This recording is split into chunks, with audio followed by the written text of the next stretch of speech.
Hello. Welcome to another Broken Meeple review.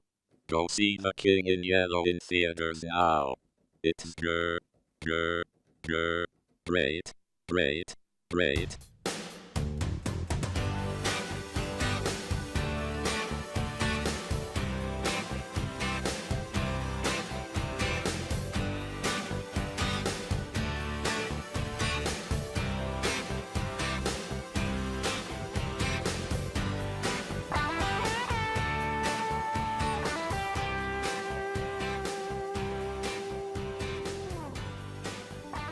Whew, hey, regained a bit of my sanity back.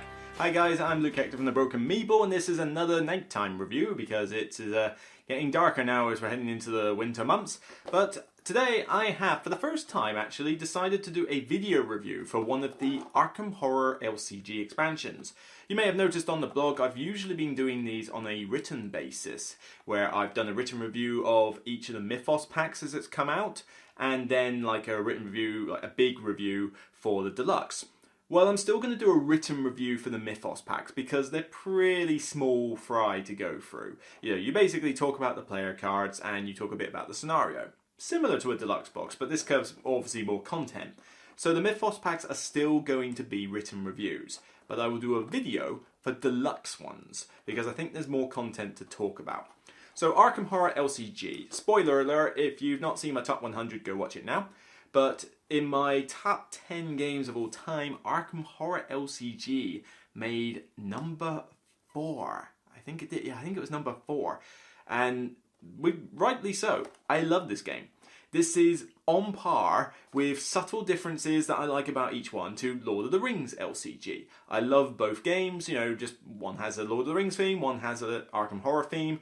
One probably is a little bit better on the narrative front. Another one is easier to, has more challenge. Another one is easier to deck build with. Another one allows for more tricky combos. There's good and bad sides to both of these games, but I just love both of them. So we've already had the Dunwich Legacy campaign, so it was 1 deluxe followed by 6 Mythos packs.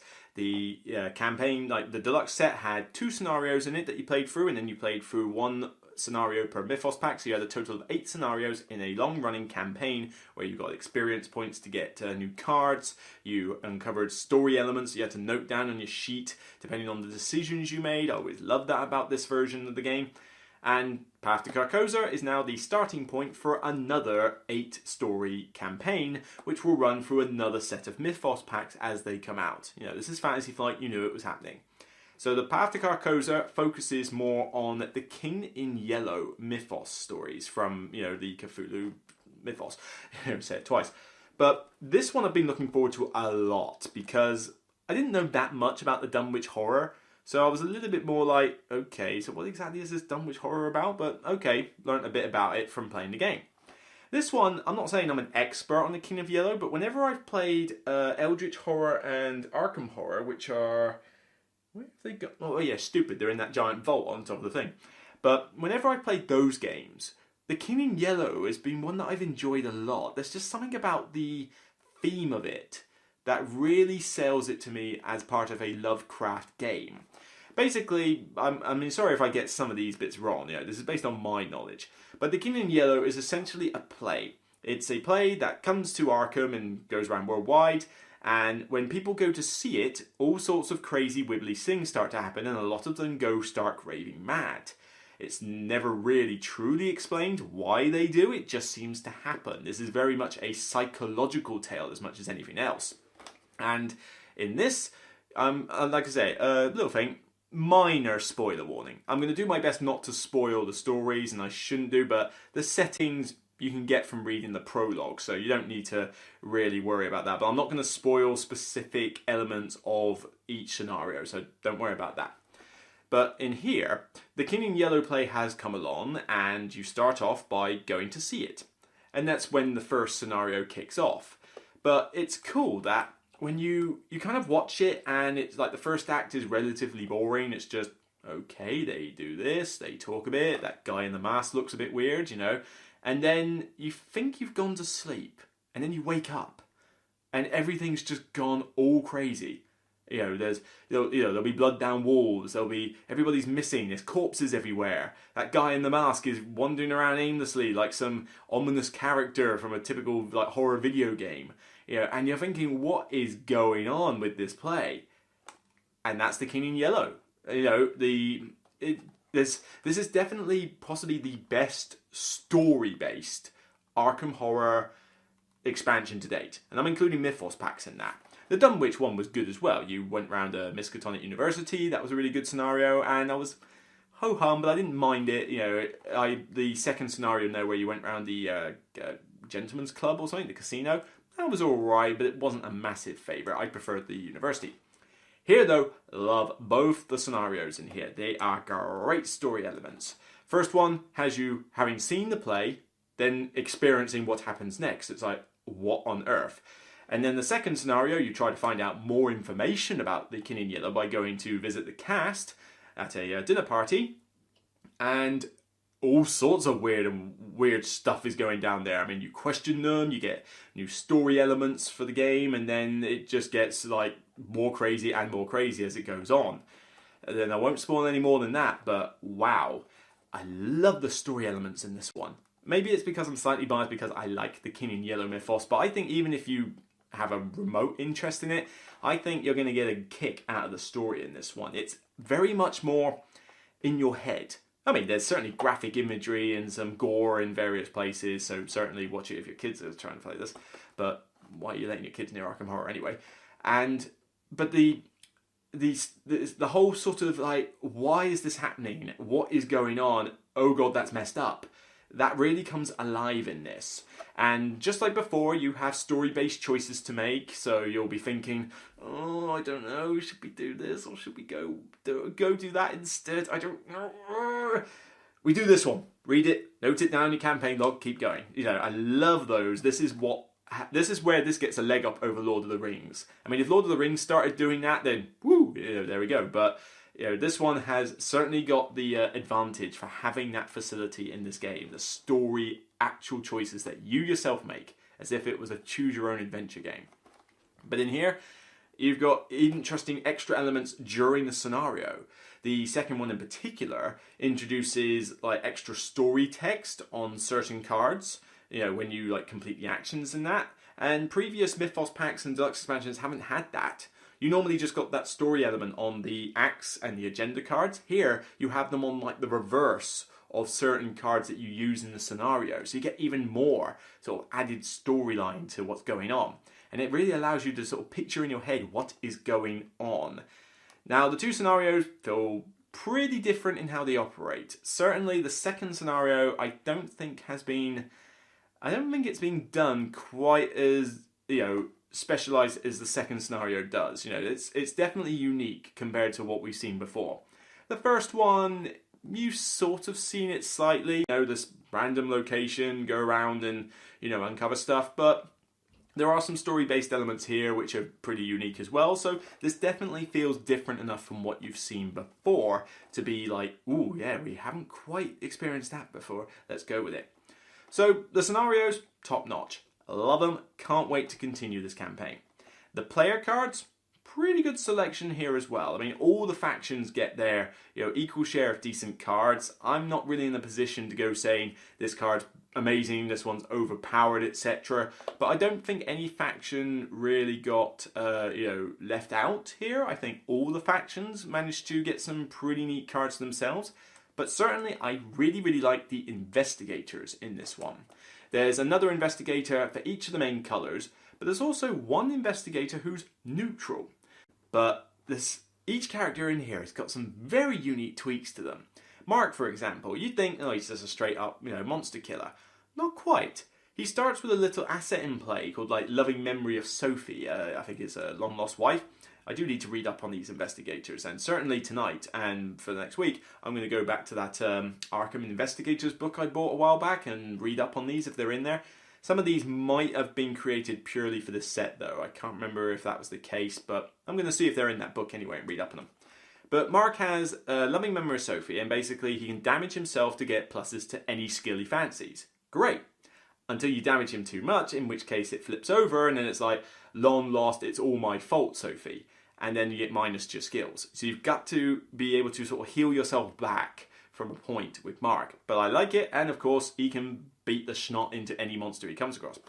Safina is a very cool character. Not only does it have something like Andromeda from Netrunner, in that you draw pretty much a third of your deck to begin with in the game, but then you place a few events underneath your character card which you can draw at a later date, and then you start the game with 8 cards. It's, you know, basically she's very good at being consistent. If you need an opening combo fast, she's a good one to play in order to get it. And then she has these the painted world cards that allow you to you play copies of the event cards that you set aside. Really cool character, and I can see a lot of good combo plays happening with her. And then we have Akachi Oyi, or whatever the name is. I'm not even going to try to pronounce it, but for the purple faction, which is all about using the magic spells and everything, her ability is based on adding, starting the game with more charges on items you use, and then being able to potentially add more charges to stuff if you pull the right tokens out the bag. Not bad. Interesting character, and certainly nobody's going to complain about having more batteries in their flashlight and more charges on some of their shriveling spells. But yeah, she's an interesting character, very easy ability, nothing too complex. Do you have a lot of items that use charges? Then take her along and see what she does. Not a bad card at all. Then you've got, I'm sorry if I get this wrong, Minty Pan? Or Minty Fan? Basically, she's a secretary, and she's for the Seeker faction, the yellow guys that are all about discovering clues usually, and she's very popular at the moment because she's got good willpower, good intellect, and she has a really cool ability that when investigators, including herself at a location, commit skill cards, they get to add an extra question mark, an extra wild icon to each of them. Very cool ability. But she has one big downside. She has to start in play with the actual King in Yellow book as a weakness card. And if that card goes off, oh my word, is it quite painful. And you've got to work hard to get it back. So it's kind of like it gives you a really awesome ability with the context that it's going to give you a pretty nasty weakness as well that you've got to overcome potentially. So it's very much, you've got to build your deck around dealing with that weakness. But very thematic, and of course, if you're going to read the King in Yellow book, then what do you expect? You're going to have to invoke all sorts of weirdness. You've then got Lola, the actress that I mentioned briefly before, I think, and she's really weird. She switches roles, but her deck building requirements allow you to have pretty much every single colour in the deck up to a certain level. Nothing stupidly powerful, but you can have a bit of every colour. So all you people out there that like to deck build from all sorts of factions, you're going to go wild with this person. Problem is, you got to switch your role, and you can only actually play cards of the colour of the role you choose. So you've got to play her well, and to be fair, I've yet to be able to play her well. But she's a very cool character for those who like really tricksy deck building. Definitely one that you want to check out for that. And then finally you have William Yorick, the Gravedigger, for the Survivor faction. The Survivor faction is the faction I've had the most trouble with. I mean, some people can use them to great effect, but I think it's the style of play that you use them for that I really struggle with. Not that I think they're bad, I don't think they're underpowered at all, I think they're all pretty well balanced. But for some reason I struggle with the Reds. This guy though might just bring me back to use them more often though, because this guy's pretty cool. He has the abilities to bring items back from the discard pile. So all those things that broke or sort of went away for discard effects, so we're thinking a knife, baseball bat, the red glove man, I think, he's got that similar ability. Or even just, bits of armor and bits of protection that you sort of put down, suck up damage and then lose, get it back, bring back that leather coat or that stray cat. So he's quite an interesting one, but obviously when you go digging graves in the Arkham universe, you're going to get stung now and again, and so his weakness reflects that. I do really like it, but he's probably my favourite out of all the Survivor characters, and probably the one that I might be able to sort of bring my experience back with actually playing him. Maybe I'll play William for the convention next week. I'm supposed to be playing a 3 or 4 player campaign of the Dunwich Legacy. Maybe I'll try a red character just for a bit of a challenge. We'll see. So, Arkham Horror card game, The Path to Carcosa. To be honest, if you've got the game, you've probably bought this already. But if you haven't yet, if you were sort of testing the waters maybe with the core set and you're thinking, do I want to play, Dunwich first or this one? You don't actually have to have played Dunwich Legacy in order to do this one. You can ignore that campaign and go straight into this one if you like. Although I might recommend at least getting the cards. You're going to need the cards from those Mythos packs and that deluxe expansion. But you do not have to play through the whole Dunwich campaign before you try this one. You can do this, it's standalone, it's perfectly fine. But so far, loving it. This is easily the best out of the 2 deluxe expansions. The Dunwich Legacy was good. I thought it was really good. This one though, if I was still doing ratings, I'd be giving this, in fact, maybe I will. Just this once. I'll give it my perfect 10. I think this is a great expansion. I am loving it. The story is rich. Makes me want the next chapter now. The player cards are great. The investigators are great. Unique mechanics thrown in here. 2 different scenarios play very differently. I love it. This is definitely an expansion you want if you enjoy the game. So strengths, you're talking incredibly thematic. Probably even more thematic than the previous one. You've got more story-based choices, so definitely one that you want for those sort of things. You've got a very cool set of investigators with much more intricate, abilities than maybe the ones that you've already seen. You've got a quality set of player cards, and you've got 2 very distinct yet enjoyable scenarios. Weaknesses? What weakness? If there's a lot of graphic imagery in here in some places, so you might maybe just, if you're trying to get young ones to play, you just might want to be a little bit wary. Cost-wise, well, if you're in an LCG, you know what the cost is like for these sort of games. It gets expensive doing LCGs, but, it's not overpriced for the content you get in here, it's obviously more cost on top of an LCG. But that's your choice. Aside from that, can't say much else about it. This is a great expansion, The Path to Carcosa for the Arkham Horror LCG. If you love the game, you need to get this now. So that's it from me. And remember, no matter how crazy you go at the end of the day, just remember, it's all on you because this is only a game. See you next time on the Broken Meeple, guys. Take care.